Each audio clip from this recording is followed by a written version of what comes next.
हामीले अहिलेसम्म financial रिस्कको, market risk र क्रेडिट रिस्कको बारेमा डिस्कस गऱ्यौँ। अब लिक्विडिटी रिस्क, अस्ति क्रेडिट रिस्कको बारेमा डिस्कस गऱ्यो। अब आज चाहिँ लिक्विडिटी रिस्क अनि नन फाइनान्शियल रिस्कहरू पनि छन्। सकेसम्म सबैलाई सिद्ध्याउने आज, यसलाई कति राखिरहने होला। अनि भोलिदेखि अलिअलि रिस्क म्यानेजमेन्ट, पर्सिदेखि रिस्क आइडेन्टिफाई भन्ने चाहिँ यो हप्ता सिद्धाउनुपर्छ। अब लिक्विडिटी रिस्क भनेको के हो त? लिक्विडिटी रिस्क भनेको चाहिँ लिक्विडिटीको ओभर अर अन्डर एभाइलेबिलिटी हो। ब्याङ्कले अब आउने हप्ता, अब आउने दिनहरूमा, अब आउने महिना हामीलाई कति लिक्विडिटी चाहिन्छ भनेर इस्टिमेट गरे हुन्छ। हरेक ब्रान्चले पनि गरे हुन्छन्, ब्याङ्कले ओभरअलमा पनि गरे हुन्छ। त्यसरी इस्टिमेट गर्दा हामीलाई जति हामीले चाहिँ लिक्विडिटी राखेको थियो त्यतिले पुगेन भने पनि इमर्जेन्सीमा फन्ड अर्को ब्याङ्कसँग इन्टरब्याङ्क लिनुपर्छ, या राष्ट्र ब्याङ्कसँग लिनुपर्छ, सेन्ट्रल ब्याङ्कसँग लिनुपर्छ, या धेरै भयो भने त्यतिखेर फेरि के हुन्छ भन्दाखेरि त्यो पैसा त्यतिकै आइडल बसेर त्यसको कस्ट अफ क्यापिटल लाग्छ। डिपोजिटरलाई पैसा दिनु, ब्याज दिनु पर्यो। त्यो भएको कारणले गर्दाखेरि लिक्विडिटी रिस्क भनेको चाहिँ जेनरली इस्टिमेटेड लिक्विडिटी भन्दा एक्चुअल लिक्विडिटीमा हुने डेभिएसन नै हो। तैपनि अब त्यस्तो खालको डेभिएसन के कारणले हुन्छ त भन्ने हामीले यहाँ के गर्छौँ भन्दाखेरि हेर्न खोज्छौँ। अब liquidity risk refer to the possibility that a bank might not hold sufficient assets in liquid form, either cash or deposit that can be converted to the cash at very short notice to be able to meet the demand of its depositor for the immediate withdrawal of their fund। यो चाहिँ के छ भन्दाखेरि सर्टेजको कुरा भयो। कहिलेकाहीँ के छ भने ओभर सप्लाई पनि हुन सक्छ। ओभर सप्लाई हुँदाखेरि पनि कस्ट बढ्छ। त्यो अब सर्टेज भयो भने चाहिँ रिपुटेसनल रिस्क पनि लाग्ने हो। पैसा लाइन बसेको बेलामा मान्छेले ब्याङ्कबाट पैसा झिक्न सकेन भने त त्यो ब्याङ्कको रिपुटेसन त खराब भइहाल्यो। त्यो ब्याङ्कले त के छ भन्दा बजारमा आफ्नो के छ साख गुमाउँछ, क्रेडिबिलिटी गुमाउँछ, गुडविल गुमाउँछ। त्यो हुन्छ यो कन्डिसनमा। यो पनि एउटा लिक्विडिटी रिस्क भयो। लिक्विडिटी चाहिँ छैन, क्यासै छैन ब्याङ्कसँग। डिपोजिटरले चाहिँ डिपोजिट माग्न आएको बेलामा क्यास छैन भने के भयो त क्रेडिबिलिटीमा असर गर्यो। त्यो हुन्छ। भोलि तिनीहरूले पैसा नराख्ला, डिपोजिट कलेक्ट नहोला र ब्याङ्कको बिजनेस भनेको नि क्रेडिबिलिटीमा आधारित भएर बसेको हुन्छ। त्यो क्रेडिबिलिटी, त्यो साख जाने बित्तिकै ब्याङ्क भने गल्लाङ्गुल्लोमा जान्छ। कसैले पनि ब्याङ्कमा पैसा राख्न आएनन् भने त्यतिखेर त्यो ब्याङ्क डुब्यो। अर्का पैसा चलाउने हो, उसको रिपुटेसनको कारणले पैसा राख्ने आएन भने समस्या हुन्छ। त्यो कुरा। अब अर्को साइड भनेको ओभर लिक्विडिटी कुरा पनि हो। ओभर लिक्विडिटी हुँदाखेरि ब्याङ्कको साख त घुम्दैन, तर ब्याङ्कले कस्ट अफ के छ भने capital or cost of carrying cost of cash भन्छ नि। क्यासलाई क्यारी गरेर बस्दा भने त त्यसको के लाग्छ? ब्याज लाग्छ। इन्भेन्ट्री जस्तै हो। ब्याङ्कको लागि इन्भेन्ट्री भनेकै क्यास हो। हामीले इन्भेन्ट्री क्यारी गरेर बस्दा इन्भेन्ट्रीमा लगानी गर्नुपर्छ, ब्याज दिनुपर्छ भन्छौँ नि। ब्याङ्कले पनि क्यास क्यारी गरेर बस्दाखेरि के छ, उसले ब्याज दिनुपर्छ। डिपोजिटरलाई ब्याज दिनुपर्छ। उसले चाहिँ कोबाट बरो गरेर लिएर आएको छ, बरो गरेको ठाउँबाट चाहिँ ब्याज दिनुपर्छ। उसले सेन्ट्रल ब्याङ्कलाई ब्याज दिनुपर्ने होला। उसले चाहिँ बोन्ड जारी गरे होला, त्यो बोन्डलाई चाहिँ ब्याज दिनुपर्ने होला। उसको केही न केही कस्ट त लाग्छ। त्यो हुन्छ। त्यो दुइटै कुरालाई हामीले हेर्नुपर्छ। त्यस्तो यही कुरालाई मात्रै यहाँ फोकस गरेको छ मैले यसमा लेख्ने ठाउँमा चाहिँ। This may result in run on business in certain situation and result in के छ भन्दा sudden bankruptcy। Run on bank can be both short-lived and long-lived, as the factor of panic in an economy plays a huge role toward run on bank भनेर चाहिँ यहाँ के छ भन्दाखेरि एउटा हामीले इकोनोमिक कन्डिसनको कुरा पनि यसले गरेको छ। एउटा ब्याङ्क डुब्यो भने, एउटा ब्याङ्क ब्याङ्क्रप्ट भयो भने ब्याङ्क चलाउँदाखेरि त्यसले चाहिँ के गर्छ? त्यो ब्याङ्कलाई सर्ट रनमा असर गर्छ, लङ रनमा असर गर्छ। त्यसले चाहिँ इकोनोमीमा पनि असर गर्छ। त्यसले चाहिँ के छ भने ह्युज रोल हुन्छ ब्याङ्क्सहरूमा। ब्याङ्क्सहरूमा चाहिँ ठुलो के छ भने ह्युज रोलले चाहिँ इम्प्याक्ट गरेको हुन्छ, त्यस्तो हुन्छ। त्यही भएर लिक्विडिटी रिस्क भनेको चाहिँ एउटा के छ भने भाइटल रिस्क हो। त्यो लिक्विडिटी रिस्क जेनरली के छ भन्दाखेरि ब्याङ्कलाई रिपुटेसनल रिस्कले चाहिँ के गर्छ, ट्रिगर गरेर बल्ल के हुन्छ, ब्याङ्क्रप्टतिर जान्छ। त्यतिकै चाहिँ जाँदैन है। ब्याङ्कसँग चाहिँ स्मुथली ब्याङ्क चलिरहेछ, ब्याङ्कले चाहिँ सबै कुरा वेल नै गरिरहेछ भने नि कहिलेकाहीँ लिक्विडिटीको सर्टेज हुन्छ। सर्टेज भयो भने ब्याङ्कले इमिडिएटली सेन्ट्रल ब्याङ्कसँग लोन लिन्छ, अरू ब्याङ्कसँग लोन लिन्छ, केही फरक पर्दैन। उसँग चाहिँ के छ, ओभर सप्लाई भयो फन्डको भने उसले चाहिँ सेन्ट्रल ब्याङ्कलाई लोन तिर्न सक्छ, या उसले चाहिँ के छ भन्दाखेरि अरू ब्याङ्कहरूलाई चाहिँ इन्टर ब्याङ्क दिन सक्छ, सापटी दिन सक्छ। तर यस्तो कन्डिसन आयो कि रिपुटेसनमै असर गर्ने भयो। कतैबाट चाहिँ के छ भन्दाखेरि क्रेडिट रिस्कको कारणले होला, अरू रिस्कको कारणले गर्दा होला, त्यो ब्याङ्कको चाहिँ क्रेडिबिलिटीमा असर आएर डिपोजिटरले लाइन बसेर पैसा निकाल्न आयो भने त्यसपछि चाहिँ समस्या आउँछ, ब्याङ्क्रप्टमा जाने के हुनसक्छ। त्यसले चाहिँ के छ, सडन ब्याङ्क्रप्टमा पनि लान्छ, त्यस्तो पनि हुन्छ। एकचोटि NB bank, Nepal Bangladesh bank, तिमीहरूले थाहा पाउँदैन, एनबी ब्याङ्कको त्यस्तो कन्डिसन भएको थियो। मैले योभन्दा अगाडि नै एकचोटि भने कि तिमीलाई भने कि अरूलाई भने एनबी ब्याङ्कको कथा होइन। त्यतिखेर मान्छे भन त हो तिमीलाई नै भने। त्यसरी मान्छे लाइन बसेर पैसा निकाल्यो भने त्यतिखेर के हुन्छ भन्दाखेरि त्यसले त त्यो ब्याङ्कले त्यतिखेर पैसा दिन नसके अब पब्लिकको लाइन बसेर पैसा निकाल्दा मान्छेले, त्यतिखेर सेन्ट्रल ब्याङ्कले पनि एकदमै क्रुसियल भूमिका खेलेर पैसा दिएको थियो, लोन दिएको थियो। अरू ब्याङ्कले पनि सपोर्ट गरेको थियो त्यसलाई, एनबी ब्याङ्कलाई अरू ब्याङ्कले पनि पैसा दिएको थियो कि त्यसरी लाइन बसेर मान्छेले लोन लिएर। त्यतिखेर त्यो एनबी ब्याङ्कले पैसा दिन नसकेको भए पब्लिकको नै के हुन्थ्यो भन्दाखेरि चाहिँ लिक्विडिटी भने जस्तो हुन्छ, पुरै इकोनोमीमा नै त्यसले इम्प्याक्ट गर्छ कि पब्लिकको ब्याङ्किङ सिस्टमको ट्रस्ट नै हराउँथ्यो। मैले राखेको पैसा ब्याङ्कले भनेको टाइममा पैसा दिन सकेन र टेन्सन भयो भने मान्छेले ब्याङ्कमा पैसा राख्छ नि त, राख्दैनन्, घरमा राख्छन् पैसा। अब मान्छेले घरमा पैसा झिकेर राख्यो भने त के छ, 10%ले मात्र माग्न गयो भने सक्दैन, यो ब्याङ्किङ सिस्टमले चाहिँ धान्न सक्दैन, किनकि ब्याङ्कले त मनीलाई भटाभट मल्टिप्लाई गरे होइन अर्काको पैसालाई। जति अहिले बजारमा सर्कुलेसनमा मनी छ त्यसको एराउन्ड के छ 15 टाइम्सले त के छ भन्दाखेरि चाहिँ डिपोजिट या लोन क्रिएट भइरहेछ। त्यसरी के छ भने त्यसले चाहिँ मल्टिप्लाई गरिरहेछ, ब्याङ्कले चाहिँ पैसालाई मल्टिप्लाई गरिरहेछन्। त्यो हो कारणले गर्दाखेरि के छ भन्दाखेरि त्यसले चाहिँ इकोनोमीलाई नै असर गर्छ। त्यही भएर लिक्विडिटीलाई एकदम प्रपरली ब्याङ्कले मेन्टेन गर्नुपर्ने हुन्छ।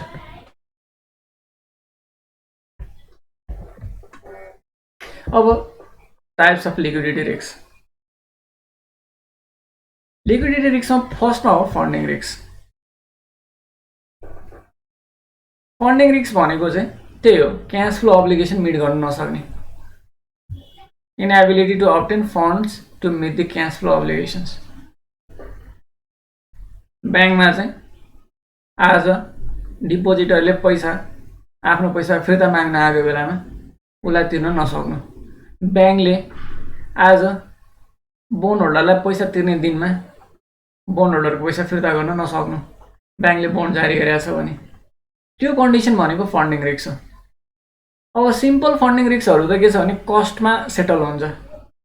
आज पैसा भएन ब्याङ्कसँग भने अघि मैले भने अघि हामीले डिस्कस गरेको त्यही रिस्क हो।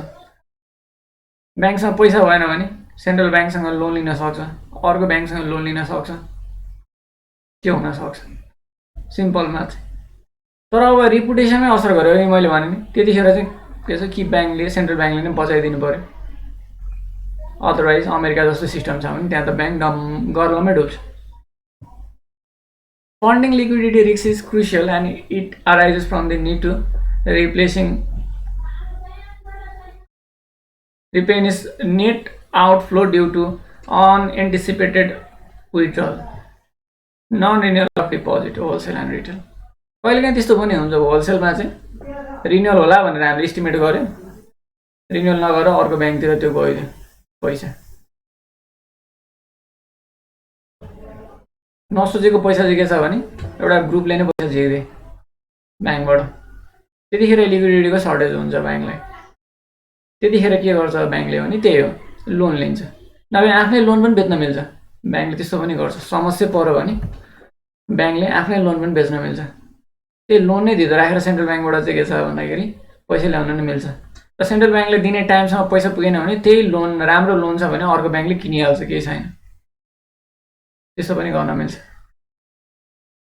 त्यसरी चाहिँ के छ भने यसलाई म्यानेज गरेको हुन्छ। अर्को छ टाइम रिस्क। फन्डिङ रिस्क भने पैसाकै कारणले, पैसाको कारणले हो। टाइम रिस्क भनेको टाइमको मिसम्याचिङ हुनेको कारणले हो। यो चाहिँ के छ भन्दाखेरि non receipt of expected inflow of cash or fund. त्यो performing assets trans into non performing assets. यो भने ब्याङ्कको लोनले पर्फर्म गरिरहेको थियो, आउने पर्ने लोनको पैसा चाहिँ के छ भने अहिले 5% लोन आएन भने समस्या हुन्छ ब्याङ्कले। उसले त पैसा आउँछ नि, रिसाएर बसी आउँछ। 5% 10%ले लोन तिर्न आएनन् भने पनि त्यसले असर गर्छ। उसले त अर्को नयाँ लोन बनाइरहेको हुन्छ, त्यो हुन्छ त्यसमा। त्यसले गर्दाखेरि के छ भन्दाखेरि यो माथिको भनेको हामीले ओभर के छ भने इन्भेस्टमेन्ट गरिदियो या अनसर्टेन डिपोजिटहरू के छ भन्दाखेरि निक्लिएर गयो भने हुने भयो भने यो चाहिँ लोनको कारणले हुने हो। यो लोनको चाहिँ के छ भने टाइममा भुक्तानी भएन र के छ भने त्यो कारणले गर्दाखेरि क्यासको सर्टेज भयो भने त्यसलाई हामीले के छ टाइम रिस्क भन्छ।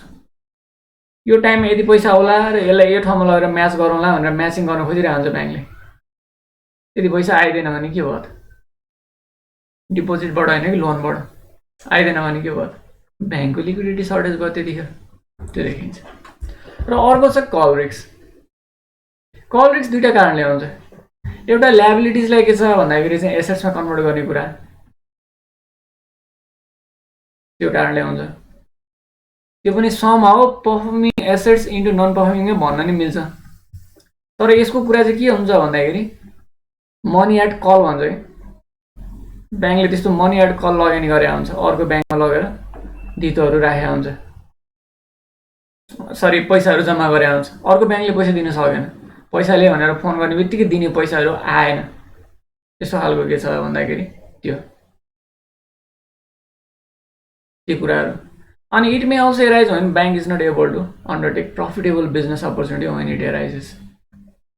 प्रफिटेबल बिजनेस एराइज के छ भन्दाखेरि चाहिँ अपर्च्युनिटी चाहिँ के छ भन्दा लिन नसक्ने। एउटा भनेको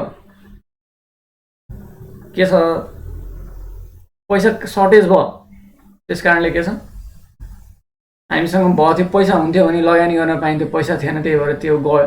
एउटा त्यो तलपट्टि भनेको चाहिँ।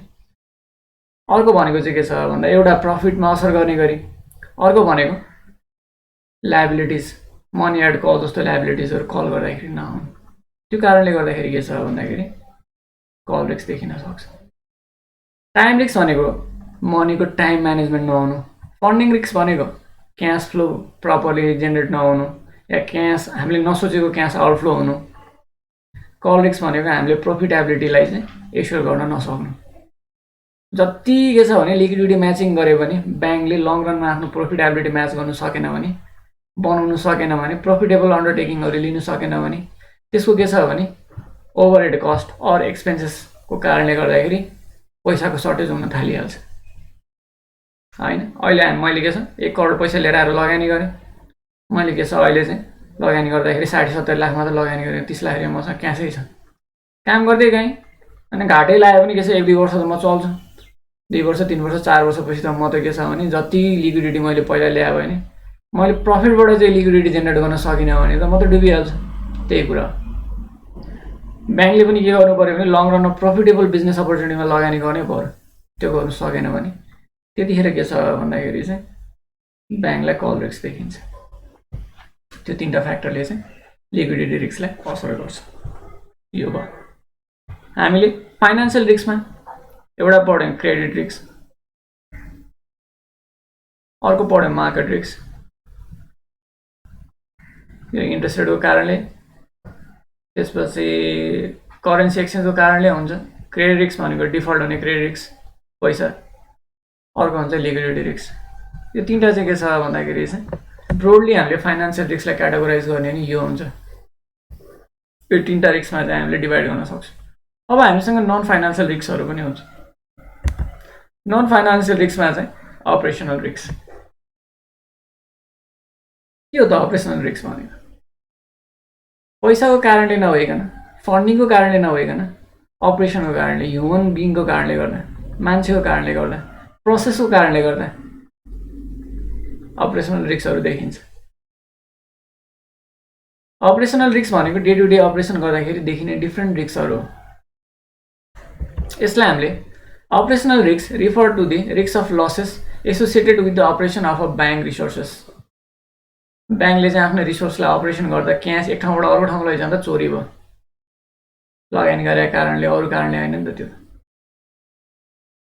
ब्याङ्कले चाहिँ के छ भन्दाखेरि चाहिँ कर्मचारीहरूले चाहिँ केही काम गर्दाखेरि एरर भयो ब्याङ्कको सिस्टमले नै काम दिएन कहिलेकाहीँ के छ भने सिस्टममा भएको डाटा सबै उडेर कुन चाहिँको कति हो पैसा जम्मा गरे भन्ने नै आइडेन्टिफाई गर्न सकिएन त्यो भन्दा त्यो ब्याङ्कको रिपुटेसन गयो त्यस्तो खालको के छ भन्दाखेरि चाहिँ रिस्कलाई अपरेसनल रिस्क भन्छ this includes the risk involve due to the terrorist activities natural disaster यो पनि अपरेसनल कारणले हो negligence and human error fraudulent behaviour on the part of the employees of the bank etcetera यस्तो कारणले पनि के हुन्छ भन्दाखेरि चाहिँ यहाँ सिस्टमको कुरा पनि अपरेसनको कुरा पनि हो तिनीहरू कारणले नै हुन्छ है कम्प्युटर सिस्टम डाउन भयो त्यो कारणले नै हुन्छ ह्युमन एरर पनि हुन्छ त्यो कुराहरू त्यस्तो खालको रिस्क पनि हुन्छ यस्तो खालको रिस्कलाई केही हदसम्म के छ भने इन्सुरेन्स गरेर पनि म्यानेज गर्न सकिन्छ जस्तो क्यास इन ट्रान्जिट छ भने त्यसलाई के छ भन्दा म्यानेज गर्न सकिन्छ इन्सुरेन्स गर्न सकिन्छ टेरोरिस्ट एक्टिभिटिजबाट ल्यान्ड एन्ड बिल्डिङ जाने के छ थेफ्ट हुने रबरी हुने त्यस्तो खालको देखियो भने त्यसलाई पनि इन्सुरेन्सबाट चाहिँ हटाउन सकिन्छ होइन त्यस्तो खालका अपरेसनल रिस्कहरू केही चाहिँ के गर्न सकिन्छ भने इन्सुरेन्सलाई चाहिँ थर्ड पार्टीलाई ट्रान्सफर गर्न सकिन्छ इन्सुरेन्स कम्पनीलाई अब टाइप्स अफ अपरेसनल रिस्क कस्तो हुन्छ त अपरेसनल रिस्क त्यो हेरौँ त्यसपछि डिटेलली आइहाल्छ इन्टर्नल फ्रड फर्स्टमा इन्टर्नल्ली फ्रड भयो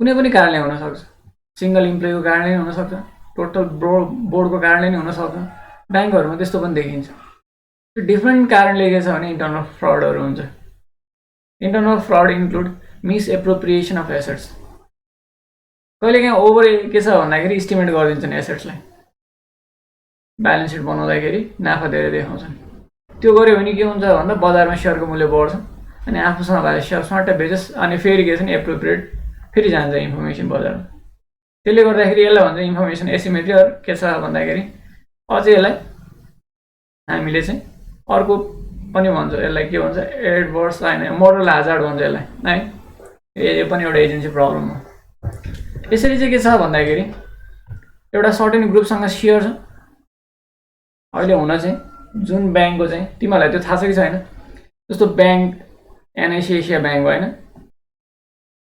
यसको टप लेभल एक्जिक्युटिभहरूलाई बजारमा आफ्नै सेयरमा ट्रेड गर्ने राइट हुँदैन किनकि पहिला सुरुमा त इन्फर्मेसन एनआइसिआइसिआईको कसले पाउँछ त त्यहाँका एक्जिक्युटिभहरूले त्यहाँका बोर्ड मेम्बरहरूले पाउँछ नि तिनीहरूलाई बजारमा ट्रेड गर्ने राइट हुँदैन त्यसलाई इन्साइडर ट्रेडिङ भनिन्छ त्यो इलिगल हुन्छ तैपनि भइरहेको हुन्छ भित्रभित्र इन्साइडर ट्रेडिङ भएकै हुन्छ एउटा ग्रुपले होल्ड गर्छ अनि त्यसको मिसइन्फर्मेसन पठाइदियो बजारमा अनि फेरि के छ नि आफ्नो सेयरको मूल्य बढ्छ आफ्नो सेयर बेच्दियो अनि फेरि एप्रोप्रिएट के छ भन्दाखेरि पठाइदियो त्यो पनि एउटा फ्रड हो सेयर होल्डरलाई ठग्यो नि त त्यो ट्याक्स इभाजन ट्याक्स छल्ने काम पनि हुनसक्छ त्यसै इन्टेन्सनल्ली ट्याक्स चाहिँ थोरै तिर्ने थोरै नाफा देखाएर त्यस्तो पनि हुनसक्छ अब के छ भने intentional mismarking of the positions bribery etcetera यिनीहरू हुनसक्छ ब्राइबरी भनेको घुसमा काम हुनसक्छ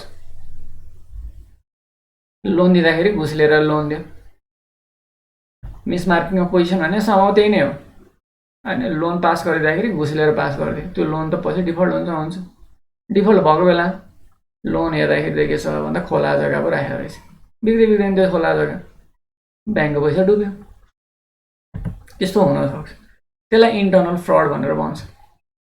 अरू पनि हुन सक्छ इन्टर्नल फ्रडहरू, यो भन्दा अरू नि है। अर्को हुन्छ एक्सटर्नल फ्रड। एक्सटर्नल फ्रड भनेको theft of information, hacking damage, third party theft and के छ भने फर्जी, त्यस्तो हुनसक्छ। अपरेसनल रिस्कमै पर्छ त्यो पनि। प्रपर अपरेसन नभएको कारणले गर्दा, प्रपर त्यसलाई ह्यान्डलिङ नगरेको कारणले गर्दा, प्रपरली सेक्युरिटी नदिएको कारणले गर्दा ती कुराहरू हुन्छन्। अपरेसनल कमजोरीको कारणले हुने हो नि त, थेफ्ट अफ इन्फर्मेसन। कहिले काहीँ के छ नि त्यो ब्याङ्कको इन्फर्मेसन सेल पनि गरिदिन्छ, तोडिदिन्छ पनि। जस्तो एउटा ब्याङ्कले यो ब्याङ्कको चाहिँ अर्को ब्याङ्क हो, यो ब्याङ्कको टप लेभललाई के छ भने डिपोजिट गर्ने डिपोजिटरहरूको को रहेछ भनेर आइडेन्टिफाई गर्न सक्यो भने त्यो डिपोजिटलाई अलिकति भने नि बढी के छ 8% दिइरहेको थियो 9% दिन्छु म भनेर यता तान्न सक्यो नि। इन्फर्मेसनको रोल त्यस्तो हुन्छ कि ब्याङ्कसँग भएको इन्फर्मेसन अर्कोले लगिदियो भने, अर्को ब्याङ्कले लगिदियो भने के गर्न सक्छ, त्यो फलानसँग यसो रहेछ भन्ने भयो भने त्यो जो चाहिँ टप लेभलका के छ भने डिपोजिटर छन् तिनीहरूसँग गएर नेगोसिएसन गरेर तिमीहरूको त यो ब्याङ्कमा यति पैसा रहेछ, तिमीलाई यति % दिइरहेको रहेछ, तिमीलाई त्योभन्दा म धेरै दिन्छु भनेर तान्न सक्छ। त्यसलाई थेफ्ट अफ इन्फर्मेसन भन्छ। ह्याकिङ ड्यामेज, अब ह्याकरहरूले के छ भने सिस्टममा ह्याकिङ गरेर डाउन गरिदिने हुनसक्छ। थर्ड पार्टी थेफ्ट र फर्जी भनेको चाहिँ अब ब्याङ्कले लुट्न पनि सक्छ, फर्जी कामहरू गर्न सक्छ कसैले कम्प्युटरमा बसेर। ती कुराहरू चाहिँ एक्सटर्नल फ्रड अन्तर्गत आयो। त्यस्तो खालको रिस्क पनि हुन्छ ब्याङ्कको। अर्को हुन्छ employment practice and work space safety. यो पनि एउटा खालको के हो भने रिस्कै हो। वर्क स्पेसमा भएको सेफ्टीको कारणले गर्दा, त्यो सेफ्टी इस्युको कारणले गर्दा ब्याङ्कले कस्ट बियर गर्नु पर्यो भने जोखिम त भयो त्यो। Employment practice and work place safety includes discrimination, worker compensation, employee health and safety etcetera. यी कुराहरू पनि हुन सक्छन् ब्याङ्कमा है। यो कारणले गर्दाखेरि के छ भने ब्याङ्कमा चाहिँ समस्याहरू आयो भने त्यसले चाहिँ ब्याङ्कको चाहिँ ओभरअल फाइनेन्सियल पोजिसनलाई पनि इम्प्याक्ट गर्न सक्छ, नन फाइनेन्सियल रिस्कले के हुन सक्छ। अर्को छ client product and business practice. अब यसमा यो प्र्याक्टिस गर्दाखेरि के छ, मार्केटमा म्यानिपुलेसन गर्ने, एन्टी ट्रस्टहरू बनाउने, इम्प्रोपर ट्रेड गर्ने, त्यस्तो पनि हुनसक्छ। ट्रेडिङ भनेको ट्रेडिङ है, लोनको ट्रेडिङको कुराहरू।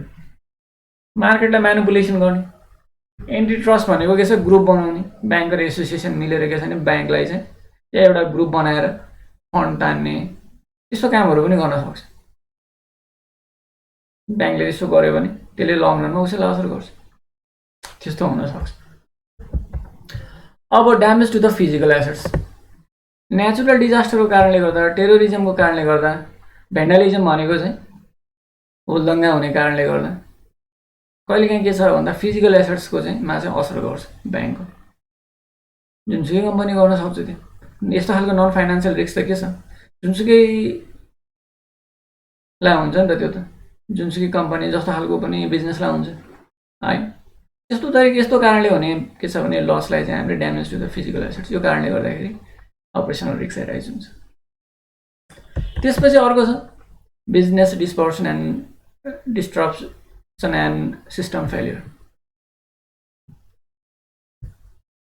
Software failure, hardware failure, utility failure भनेको पानी सानी नआउने, तेल के अरे पानी र बिजुली बत्ती नआउने, टेलिफोन नआउने, त्यो भएर के छ भन्दाखेरि सिस्टम डाउन हुने, नेट नआउने, त्यो युटिलिटीको कुरा हो। सफ्टवेयर फेलियर पनि हुन्छ, कहिलेकाहीँ हार्डवेयर कम्प्युटरै बिग्रिने, मेसिनै बिग्रिने नि हुन्छ। यो कारणले गर्दाखेरि के हुन्छ भन्दाखेरि बिजनेसमा असर गर्न सक्छ। यसरी पनि के छ भने अपरेसनल रिस्कहरू देखिन सक्छ। मान्छे लाइन बसेर पैसा निकालेर राख्न बसिरहेछ, त्यतिखेर लाइन गइदियो, ब्याकअप पनि छैन, ब्याकअप पनि गइदियो, नेट गइदियो, त्यस्तो भइदियो भने के हुन्छ, सफ्टवेयर फेलियर। लगइन गर्यो, घुमे चल्दैन, बल्ल बल्ल खुल्छ, कम्प्युटरै खुल्दैन। हार्डवेयर फेलियर भनेको त्यहाँ भएको मेसिनहरूले काम गर्दैन, काउन्टिङ मेसिनले काम गर्दैन, हातले गर्नु पऱ्यो, टाइम लाग्छ। त्यस्तो हुन सक्छ। त्यो कारणले पनि के हुन्छ भन्दाखेरि चाहिँ अपरेसनल रिस्कहरू एराइज हुन सक्छ। यस्तो खालको रिस्क त हुन्छ व्यवसायमा। अब यसमा एक्जिक्युसन, डेलिभरी एन्ड प्रोसेस म्यानेजमेन्टमा पनि के छ भने समस्या आउन सक्छ। डाटा इन्ट्री गर्दा एरर हुन सक्छ, एकाउन्टिङ एरर हुन सक्छ, म्यान्डेटरी रिपोर्टिङ टाइममा नहुन सक्छ। कहिलेकाहीँ के छ क्लाइन्टको एसेट्सहरूमा चाहिँ लस हुन सक्छ केही कारणले गर्दा। त्यस्तो खालको के छ भने बिजनेस प्रोसेसलाई चाहिँ एक्जिक्युट गर्दाखेरि, डेलिभरी गर्दाखेरि, म्यानेजमेन्ट गर्दाखेरि चाहिँ समस्याहरू हुन सक्छ।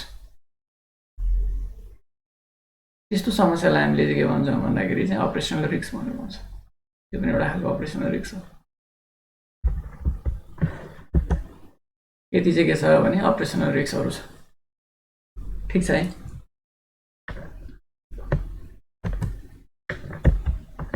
अब नन फाइनेन्शियल रिस्कमा अर्को हो बिजनेस रिस्क। नन फाइनेन्शियल रिस्कमा दुईटा, एउटा भनेको अपरेसनल रिस्क, अर्को भनेको बिजनेस रिस्क। तिमीले बिजनेस स्ट्राटेजी म्यानेजमेन्ट पढाएको छ भने अपरेसनल र के छ नि स्ट्राटेजिक दुईटा हुन्छ नि कामहरू। अपरेसनल रिस्क भनेको डे टु डे अपरेसन गर्दा हुने। अब बिजनेस रिस्क भनेको चाहिँ स्ट्राटेजिक रिस्क हो, ब्याङ्कले बनाएको स्ट्राटेजी नै फेलियर हुने त्यो भनेको। Business risk is the risk arising from the bank long-term business strategy. It deals with the bank not being able to keep up with the changing competition dynamics, losing market share over the time, being closed or acquired. कसैले के छ भने close हुने, कहिलेकाहीँ ब्याङ्कै close हुने, अर्कोले चाहिँ acquire गरिदिने, टेक ओभर गरिदिने अर्को ब्याङ्कले। Business risk can also arise from the bank choosing the wrong strategy which might lead to its failure. मैले अलिअलि इक्जाम्पल दिएको थिएँ। अपरेसन भनेको आज के छ भने पैसा गन्दाखेरि मिस्टेक भयो, त्यो अपरेसन। आज 1 घन्टाको लागि के छ भन्दा एउटा ब्रान्चमा सिस्टम डाउन भयो, त्यो अपरेसनल रिस्क हो। त्यो अपरेसनको कारणले भयो आजको पार्टिकुलर कुरा। तर तिमीले किनेर लिएर आएको के छ भने एटिएम मेसिन छ। एटिएम मेसिन त 1 वर्षको लागि ल्याएन, यसको त लाइफ कम्ती भने 15 वर्ष हुनु पऱ्यो, 10 वर्ष हुनु पऱ्यो। त्यो एटिएम मेसिन लिने के गर्यो भने लिएर आएको पहिलो महिनादेखि नै समस्या देखाउन थालेर 3 महिनापछि बिग्रियो भने के भयो? एकदम ठुलो स्ट्राटेजिक मिस्टेक भयो नि। त्यो खालको ल्याउनै हुँदैन रहेछ, सस्तामा पाएन लिएर आएको, त्यसले त कामै गरेन। सफ्टवेयरमा पनि हुन्छ त्यो। सफ्टवेयर किनेर लिएर आएर ब्याङ्कले युज गर्यो, त्यो सफ्टवेयरको कारणले के भयो भन्दाखेरि डाटाबेसै उड्यो। सफ्टवेयर प्रब्लम भएको कारणले गर्दा अर्कोले ह्याक गरिदियो, सबै सम्पत्ति गयो नि त्यतिखेर। त्यो कुरा हो। अपरेसनल रिस्क भनेको simple day to day operation, weekly अपरेसनमा हुने रिस्क भयो। त्यो चाहिँ प्रोसेसको कारणले हुनसक्छ होइन, त्यो ह्युमन बिहेभियरको कारणले हुनसक्छ, एक्सटर्नल फ्याक्टरको कारणले हुनसक्छ, प्रोसेसमा समस्या आउनसक्छ, त्यो हुनसक्छ। बिजनेस रिस्क भनेको स्ट्राटेजी बनाउँदाको कुरा, लङ रन स्ट्राटेजी बनाउँदा। ब्याङ्कले चाहिँ एउटा के थियो भन्दाखेरि 200 करोडको लोन दियो। लोन दिँदाखेरि उसले चाहिँ भाइटल एउटा एस्पेक्टै एनालिसिस गरेर हिँड्छ। त्यो नगरेको कारणले, त्यही कारणले के छ भने त्यो लोन लगेको कम्पनी नै फेलियर भयो, डिफल्ट भएर 200 करोड डुब्यो। ल हेर यत्रो पैसा डुब्यो। 1 करोड लोन त अपरेसनल होला, 1 करोड लोन पनि लामै अवधिको लागि गर्ने, 1 करोड पनि भाइटल कुर्यो। यो फेलियर हुँदा नि असर त गर्छ ब्याङ्कले। 200 करोड डुब्यो भने त ठुलो पैसा डुब्यो। ब्याङ्कको त्यो वर्षको के छ नाफै गयो। ब्याङ्कको अहिले अराउन्ड नाफा कति छ वर्षको? एकदम कम कमाउने 100 करोड त कमाइरह होला कमर्सियल ब्याङ्कले। 100 करोड नभनौँ, जस 65 करोडभन्दा माथि नै छ र 185 करोडभन्दा तल छ। मैले यसपालिको त हेरेँ होइन, अघिल्लो सालको चाहिँ डाटा हेर्दाखेरि यति छ। 65 करोडभन्दा माथि नाफा कमाउने छन् प्रायः सबै। एकदमै राम्रो नाफा कमाउनेले 185 करोडसम्म कमाएछन्। त्यो यस्तो छ स्थिति। अब 200 करोड गयो त्यो वर्ष लगानी गरे भने त सबै पैसा गएन, नाफा जति 65 करोड नाफा भएको छ, 200 करोड त्यहीँ डुब्यो। ल 4 वर्ष नाफा जान्छ त्यसको त, यसले त कभर गर्ला 1 वर्षपछि। बलियो ब्याङ्क भयो त होइन। यस्तो खालको स्ट्राटेजिकली रङ भयो कुनै तरिकाबाट स्ट्राटेजिकली डिसिसन लिँदाखेरि रङ डिसिसन लियो भने ब्याङ्कलाई हुने जोखिमलाई चाहिँ हामीले बिजनेस रिस्क भनेर भन्छौँ। त्यो हो कुरा। अब यो सबै रिस्कलाई चाहिँ कभर गर्ने गरी रिपुटेसनल रिस्क। रिपुटेसनल रिस्क भनेको चाहिँ अब ब्याङ्कले जुनसुकै रिस्क छ यो ब्याङ्कमा समस्या छ भन्ने कुराको एक्ज्याक्ट कुरा नभएर हल्ला मात्रै बजारमा गयो भने यसले असर गर्छ ब्याङ्कलाई। किन मैले योभन्दा अगाडि इक्जाम्पल दिएँ, एउटा साधु मान्छे, त्यो मान्छे चाहिँ खराब भयो अरे भनेर साधु मान्छेको खराब व्याख्या मात्रै भयो भने मान्छेले पत्याउँदैन, त्यो त बिग्रियो अरे भन्ने हुन्छ। मान्छेको इमेज त त्यो हो कुरा। एकचोटि इमेज बिग्रेपछि त बिग्रियो सक्यो, टेन्सन हुन्छ। त्यो हो कुरा। त्यो भएको कारणले गर्दा reputation risk is the possible loss of organisation reputational capital or goodwill. अर्गनाइजेसनको गुडविल या रिपुटेसनल क्यापिटल लस हुनु। Moreover reputational risk is a potential loss in reputational capital based on either real or perceived loss in reputational capital. Perceived loss कहिलेकाहीँ real पनि हुन्छ हैन। यो ब्याङ्कमा चाहिँ के छ भन्दाखेरि 5% को चाहिँ लोन लस छ अरे नि त यसपालि त 5% को लोन लस प्रोभिजन छ अरे, लोन लस हुन लाग्यो अरे भन्ने होला। त्यो चाहिँ के छ साँच्चीकै रहेछ भने त भयो, ख्यालको रहेछ भने त प्रिसिभ भयो नि त त्यो त। अब यो ब्याङ्कमा त पैसा यो ब्याङ्कमा डुब्दैछ, यो ब्याङ्कले चाहिँ समस्या आउँदैछ भने त सबैले पैसा निकाल्न थालिहाल्छ नि। त्यो हल्लाको भरमा त्यो ब्याङ्करलाई पनि जान्छ, त्यस्तो हुन्छ।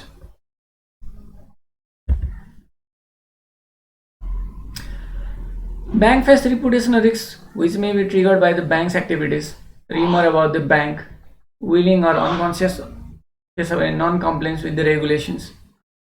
यस्ता कारणले हुन सक्छ। Data manipulation, bad customer service, bad customer experience inside bank branch and decision taken by the bank during the critical situation. यो कारणले गर्दाखेरि के छ भन्दाखेरि चाहिँ रिपुटेसनमा असर गर्छ।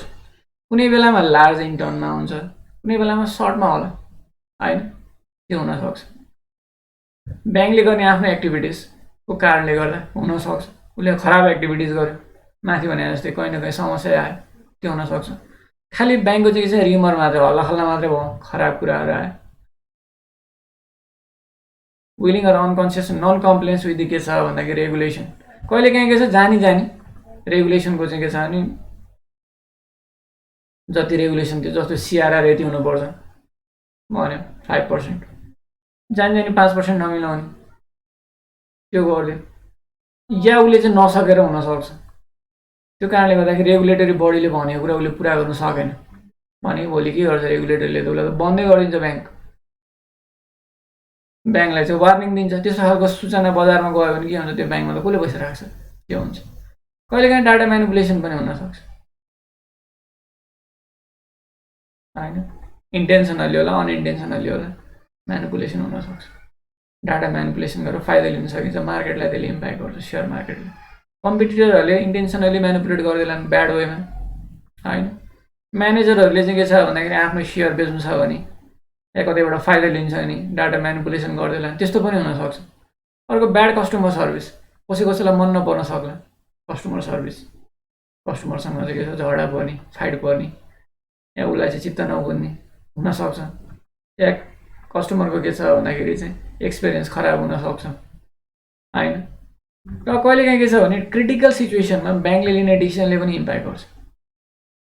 यो कुरा क्रिटिकल सिचुएसनमा त्यही झगडा परेको बेला होला हैन, त्यो हुनसक्छ। या अब अहिले क्रिटिकल सिचुएसन छ, त्यतिखेर तिमीहरूले चाहिँ लोनलाई अलिकति सजिलो बनाइदिने होला, टाइट गरिदियो भने यो ब्याङ्कले देखौँ टाइट गर्छ, समस्या परेको बेला हेल्प गर्दैन र मान्छे जाला, लोन लिनेहरू त्यहाँ नजाला, लोन पास गर्न उसलाई गाह्रो होला, त्यस्तो पनि हुनसक्छ। त्यो कारणले के छ भन्दाखेरि रिपुटेसनल रिस्कहरू देख्न सक्छ। अब के छ भने ब्याङ्कले लिने कुराहरू, bank every step taken by a bank is judged by customer, investor, opinion leaders and other stakeholders who rise the bank brand image. यिनीहरू कस्टमरले चाहिँ के छ भन्दाखेरि इभ्यालुएसन गरिरहेको हुन्छ, इन्भेस्टरहरूले नि इभ्यालुएसन गरिरहेको हुन्छ, सेयर मार्केटमा बस्नेहरूले, ओपिनियन लिडर्स भनेको इन्फर्मेसनको बारेमै काम गर्नेहरू पत्रकार हुन्छन् होइन, इकोनोमिस्टहरू हुन्छन्, सेयर एनालिस्टहरू हुन्छन्। तिनीहरूले पनि ओपिनियन बनाइरहन्छन्, एक एक छ भनिरहन्छन् उनीहरूले लागु र कहिले काहीँ इन्टेन्सनली होला, कहिले अनइन्टेन्सनली होला, या कहिले बायस भएर होला, कहिले अनबायस भएर होला। बजारमा त्यो अर्का कुराहरू भन्ने मान्छे कम हुँदैन होइन। अदर स्टेक होल्डर्स पनि हुनसक्छ, कस्टमर होला, कस्टमर त भइहाल्यो होइन। त्यस्तै बोन्ड होल्डर होला, कम्पिटिटर होला। त्यो सबैले चाहिँ के गर्छ भन्दाखेरि चाहिँ ब्याङ्कको ब्रान्ड बनाउन काम गरिरहेको हुन्छन्। तिनीहरूको मूल्याङ्कनमा चाहिँ खराब देखिन थाल्यो भने त्यसले रिपुटेसन रिस्कलाई असर गर्छ। त्यो कुरा हामीले बुझ्नु पर्यो। ल मैले सिधै पढाएँ, केही छ सोध्नु पर्ने?